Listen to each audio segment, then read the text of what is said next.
5월 23일 주권자라시를 말씀드리겠습니다.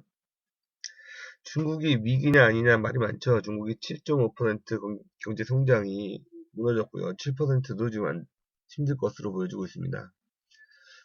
또한 3월 말 기준으로 총 부채가 163조 위안, 이경 9,500조 정도가 된다고 하네요. 사상 최대임을 나타내고 있고요. 리커창이 낡은 시설 과감히 폐기해 생산 과잉을 해소하고 강력한 구조조정을 통해서 좀비 기업을 정리하겠다고 밝혔습니다. 중국은행의 자산은 30조 달러로 글로벌 GDP의 40%를 차지하고 있다고 하네요. 중국이 무너지면 전 세계가 패닉이 빨 수 있을 정도로 굉장히 큰 위치를 차지하고 있습니다. 하지만 중국은 한 나라로 보긴 그렇고요.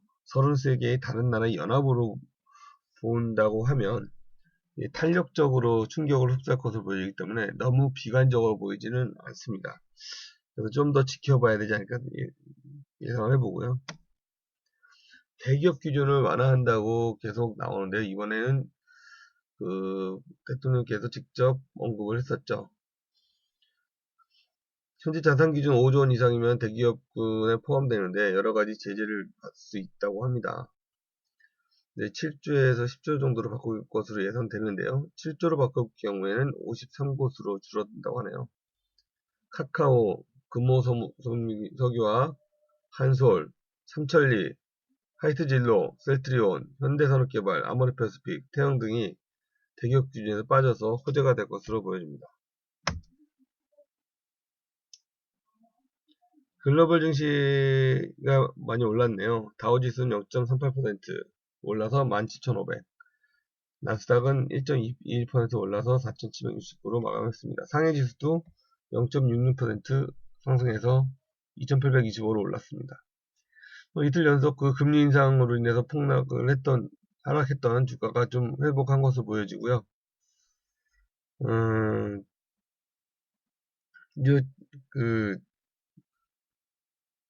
영국의 유로존 탈퇴 국민 투표하고 올 가을에 미국 대선 때문에 금리 올리기가 쉽지 않을 것이라는 것으로 추정돼서 주가가 좀 올라간 것으로 보여집니다. 우리나라도 강보합으로 시작할 것으로 보여지네요. 아모레퍼시픽 제약 바이오 산업 진출. 2013년도에 제약 사업을 분리했죠. 태평양 제약이라는 자회사를 가지고 있다가 의료기기 사업 부분을 의료 사업 부분은 한독에다가 매각을 했습니다. 최근 제약의료기 산업이 중국 시장에서 붐을 일으키면서 새로운 성장으로서 바이오 산업을 시작한 것으로 보여지고요.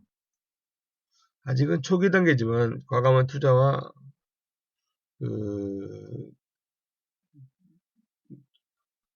투자 등으로 인해서 가시적 효과를 낼 것으로 보여집니다. 주사제, 정제, 캡슐제 등 여러 가지 제품 만드는 것 시험 중인 것으로 보여지고요. 조만간 IR을 통해서 주가를 부양을 좀 하지 않을까 보여집니다.